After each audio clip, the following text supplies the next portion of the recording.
Well, in the wake of the announcement of the 2019-2020 FIWC and indeed the revelation of the hypercar regulations, we've got not one, not two, not three, but four brand new sports racing cars being unveiled here to the public for the very first time. These are the Gen 2 LMP3 cars. They've been laid out on the track leading down to the Dunlop curve from pit out, as you can see behind me. With these cars and a display of historic Bentleys up the hill, there are a very large number of people. First up in the lineup is the Ligier JS P320. This is the replacement for the all-conquering, in numerical terms and in terms of the results it's had since it came into competition at the end of 2015, the JS P3. Car featuring a new engine and drivetrain for all of the four permitted suppliers in LMP3, and looking after it with the Ligier France representatives busy elsewhere. Callum from United Autosports. So Ligier UK, take us through the car. What's different about the Gen 2 car? So apart from the new safety regulations, which have included Xylon panels in the front and around the top of the car, we've modified the interior, as you can see. With the LMP2? That's exactly right, yes, so the same as the LMP2 crash structure, yes. Ligier have gone a bit further. We're allowed a styling update for our cars, and 85% of the bodywork of our car has now been changed. And there's been a fair number of miles with the new engine. I think this is the first of the cars to actually get out on track with the new, more powerful, something like 40 to 50 brake horsepower up. Yes, that's right. So 460 horsepower, I believe, is the new quota for the engine. Yes, we have managed to do a bit of testing. We've done a complete day at Manicourt, as well as a few hours just doing straight line testing. And we're pleased to say that the Ligier has come out incredibly close to our predicted figures. Now, we won't ask you those figures yet, and even if I did, I probably wouldn't tell me. You'll have to wait until next year. But these cars will be in competition from next year in a selection of the ACO Rules series, including the European Le Mans series. We'll have to wait a little for them to go to the IMSA and to the Asia Le Mans series in this new specification with the new, more powerful Nissan engine.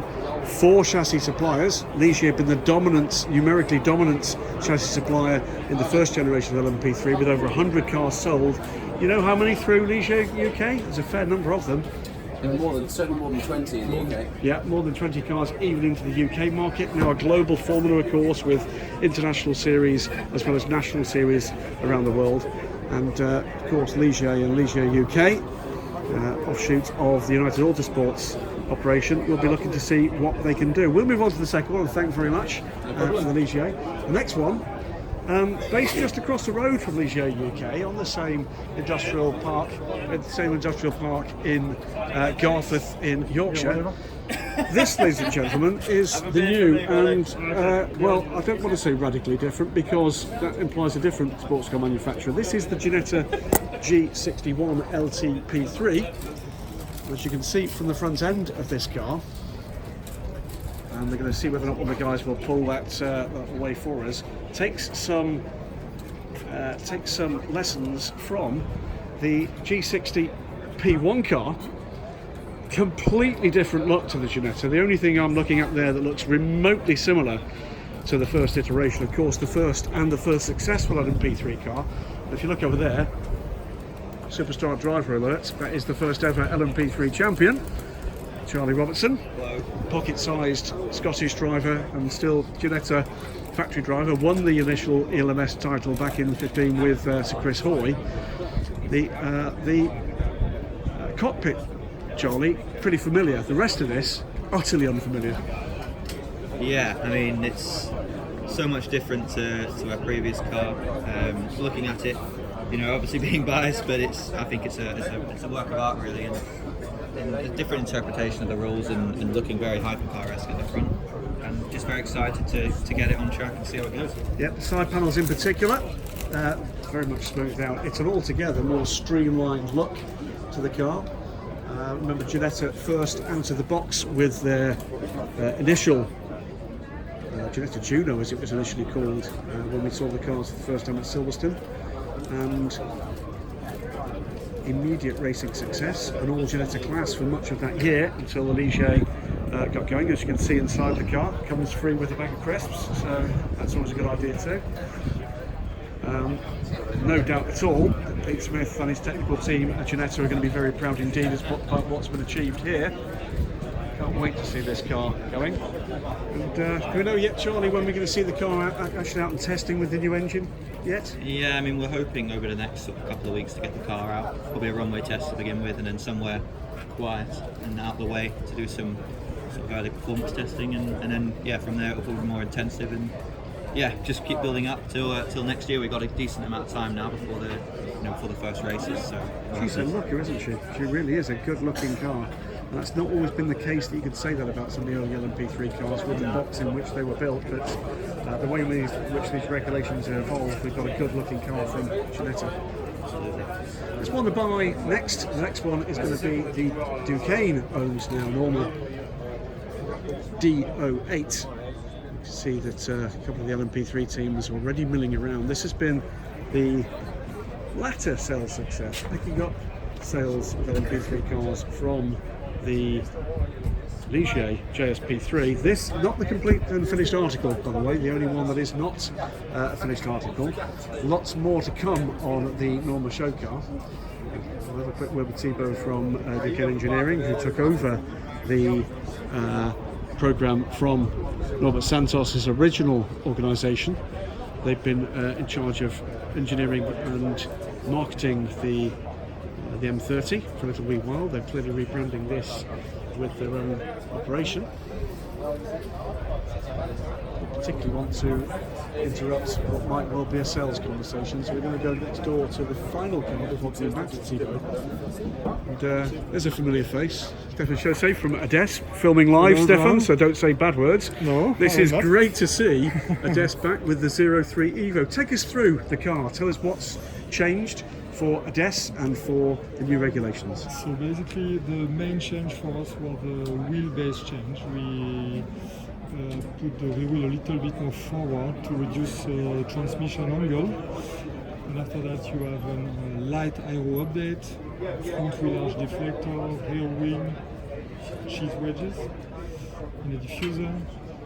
And after that you have all the legal items. New headrest, new seat, Xylon protection panel on the side of the car. That's the anti-intrusion material. Exactly. And if you remove the hood, you can see new engine, Yep. traction control, and a few small stuff everywhere. So basically it's a quite big evolution for us. It's been quite quiet from Adess for a little wee while. We've got one of your chassis next door, of course, with the H24 Unfortunately, yes, I will say. But there's been a lot going on in terms of use of the chassis. But tell us how things are, what's going on at the moment with Adess, how are things going forward into this new era of LMP3? So I just hope that we can attract one or two main teams. This is the goal. The main goal is to have a presence in LMS next year. This is the main goal. We do not want necessarily to have many cars. We'll be happy to have 2 cars, but well serviced and well engineered. And with this update, we think we can be back in the game. And when are we going to see the 03 Evo on track for the first time? Very likely end of this month, early July. Excellent stuff. Okay. We wish you well, and it will be good to see us back with more variety in what's been a packed grid of LMP3. Perhaps one thing it does lack is a little bit of variety, and I can tell Stefan absolutely will agree with you on that one. Great to see you've kept the gullwing doors on the car. That was an initial challenge, but it's good to see it's retained. It does mean that you can tell the difference. We'll take a quick look around the fronts. This front styling on all of these cars has changed pretty radically. This, if anything, is actually more of an evolution than some of the rest of the cars. Yes, There's still very much angles from the original Adess-03. Yes, we have a light update on we have a front wheel arch deflector. It's not a major update, but as I said, for us, the main update came from the wheelbase change. Let's see, but I think we'll be okay in terms of See what the market comes. I wish you well. Be good to see you back on track. Thank you, Thanks for Graham. that, Stefan Bye-bye. Chaussee. We'll pop back and see whether or not our friends at Norman have got a moment to talk to us about the car. the racing team from the Road to Le Mans paddock taking a good look here. And to say this is not the new car, this is basically a demonstration of some of the things that can and will be done. There will be some major changes under the skin of the new D08. I've already been told by the team, major changes to the front bodywork, the rear deck, the rear engine deck will be changed, as you heard from Stéphane Chaussé and from Charlie Robertson a little earlier. There are some mandatory changes here: the new engine, the new safety features inside the car. Side panels will change from the normal M30 to accommodate sort of different form of cooling here, different cooling here for the D08. So we'll leave that. We're not going to actually intrude on what could be the difference between a sale or not. And we'll finish this short run through the new LMP3 players with the Ginetta. Looks a longer car. So often the case with styling can make that make those things rather different to they really are. But for me, this is the one that's changed the most. The Ginetta G61. How many of these cars, as well as the Ligiers, as well as the Norma, as well as the little Adess, are we going to see on the racetracks of Europe and beyond come 2020? We're going to see soon enough. That's all for now.